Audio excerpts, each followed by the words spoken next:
Hi guys, it's Edel with a new book for before your bedtime. This one is called The Little Matryoshka and it's by Corinne Demas Bliss and it's illustrated by Catherine Brown.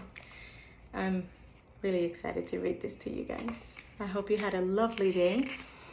I hope you got a little bit or a lot done, and I hope that you guys are getting ready for a restful night. The Little Matryoshka. In a small shop in a snowy village in Russia, Nikolai the doll maker was carving his last matryoshka. From one piece of soft wood, he shaped 6 nesting dolls, each one fitting inside the other. They all opened in the middle and were hollow inside, except for the littlest.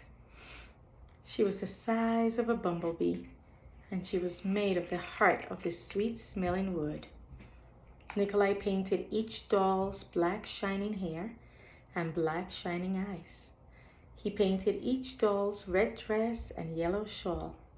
He painted a fancy flower on the front of each doll's white apron and a smile on each doll's face. There's Nikolai.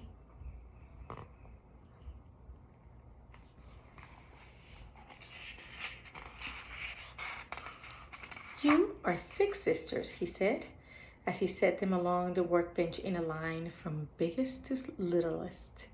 And he named each one, touching his finger to the top of their head. Anna, Olga, Varka, Vanda, Nadia, and Nina. Then he tucked them one inside the other. He put Nina inside Nadia, and Nadia inside Vanda, and Vanda inside Varka, and Varka inside Olga, and Olga inside Anna. That's Anna. There they are.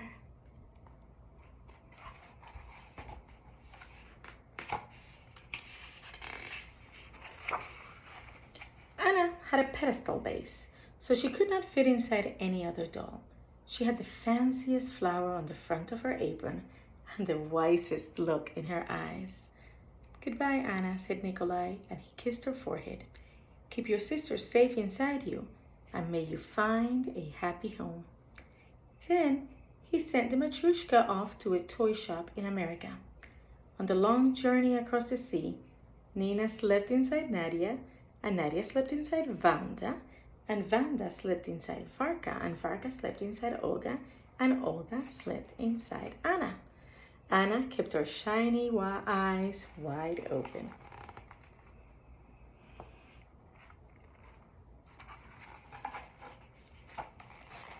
There's the ship.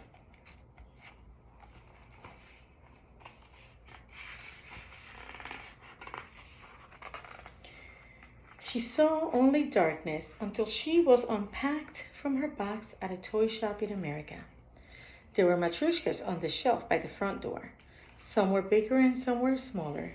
Anna could only guess how many sisters they each held inside. All their matryoshkas makers carved 4 or 8 or even 10 dolls inside each one. But Nikolai always carved 6. For 6, he believed, was a lucky number. The toy shop owner opened up Anna and set her and her sisters in a line, from biggest to tallest, to littlest, along the front of the display. Nina, the littlest, was on the very end of the shelf, too close to the edge.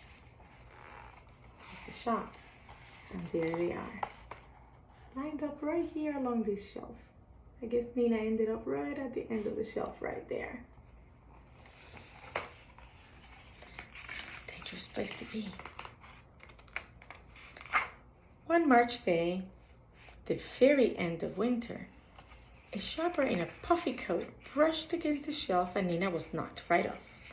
No one noticed except for Nina's sisters, but there was nothing they could do. They could not lift their painted arms to reach out for Nina or open their painted lips to cry for help. Nina rolled to the doorway of the shop, and then, in the bustle, She was kicked outside by a customer as he left. It had begun snowing, and soon Nina was covered up by snow.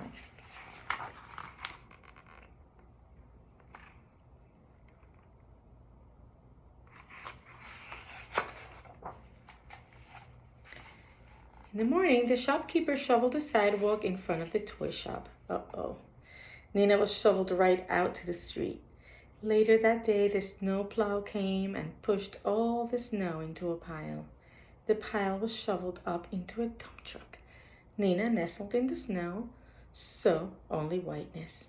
The muffled sound of the truck reminded her of the ship's engine, and she dreamed she was on the sea again on her way to America. The truck dumped all the snow on top of a big pile outside of town. Here's the shopkeeper shoveling the snow, and here you can see this dump truck.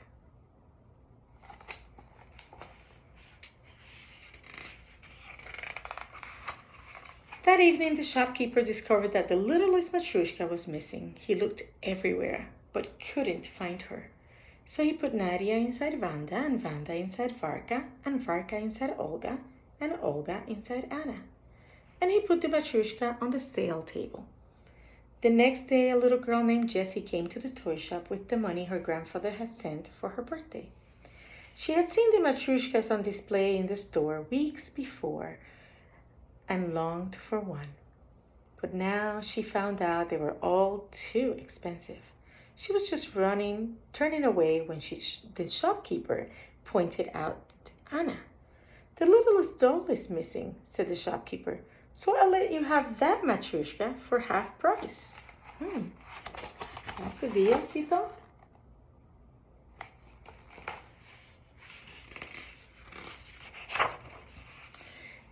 Jessie had just enough money to buy the Matryoshka.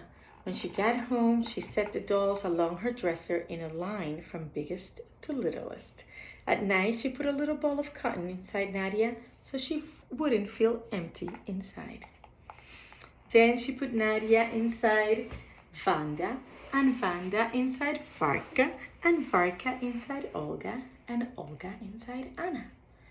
And she set Anna by the window so she could look out at the moonlit, snowy fields and the star-filled sky.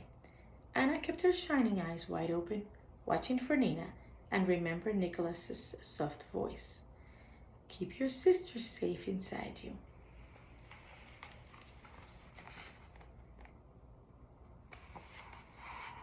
She's looking out the window.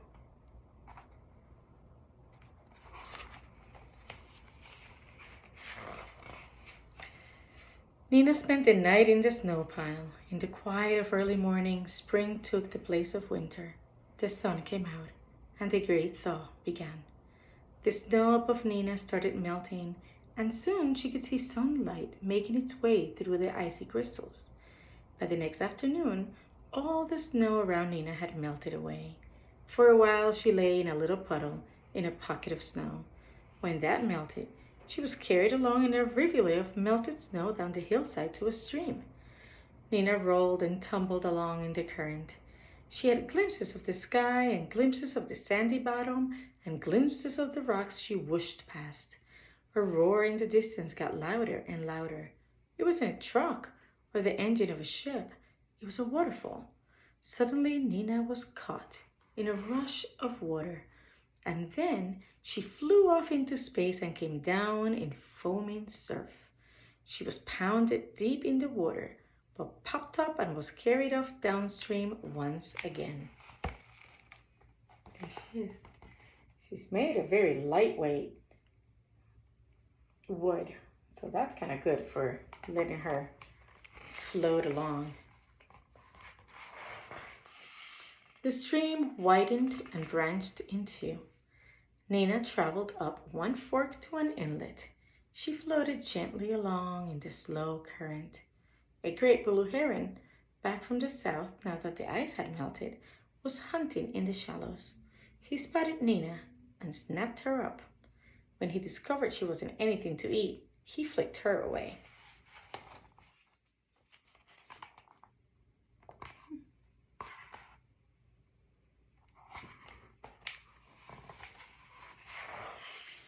She landed in a cluster of oak leaves on the shore. It was good to be on land again, and Nina was happy that she had come to rest face up, so she could watch the darkening sky and the arrival of the moon and stars. She thought about Nadia and Vanta and Varka and Olga and Anna.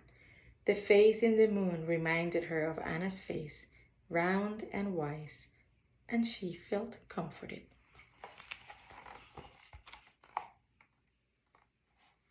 There she is, watching the moon.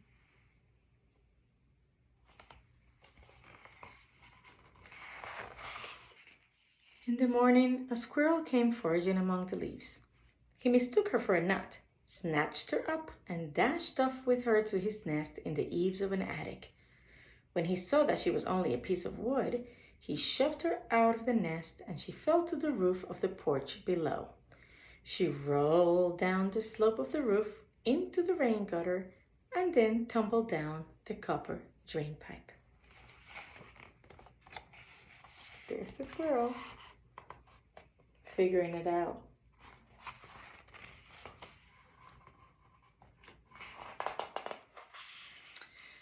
A cat dozing in a patch of sunlight at the corner of the porch was startled by the sound. He opened his eyes just as Nina rolled out the end of the drain pipe. He pounced at her, and when Nina rolled away, he pounced again. A little girl was just coming out of the house. Her eye was caught by the red of Nina's dress. "What have you got there?" she asked the cat as she bent down to look. She picked up the little Matryoshka.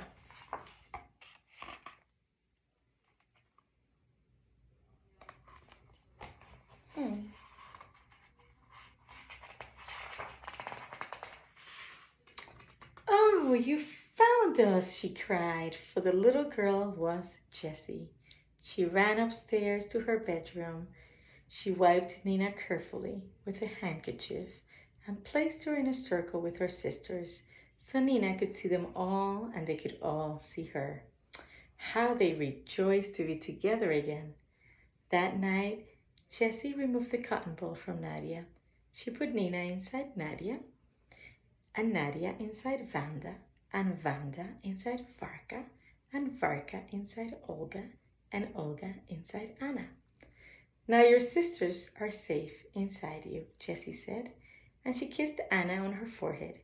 Anna smiled, the smile that had been painted on by Nikolai the doll maker in Russia long ago.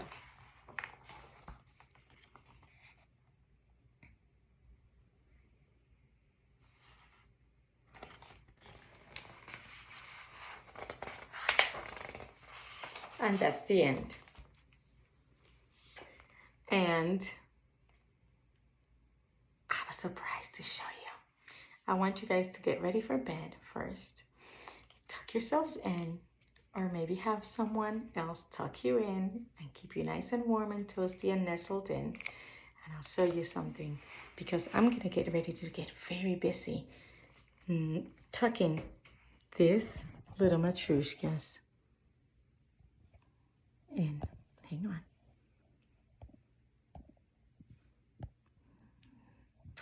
Here we are.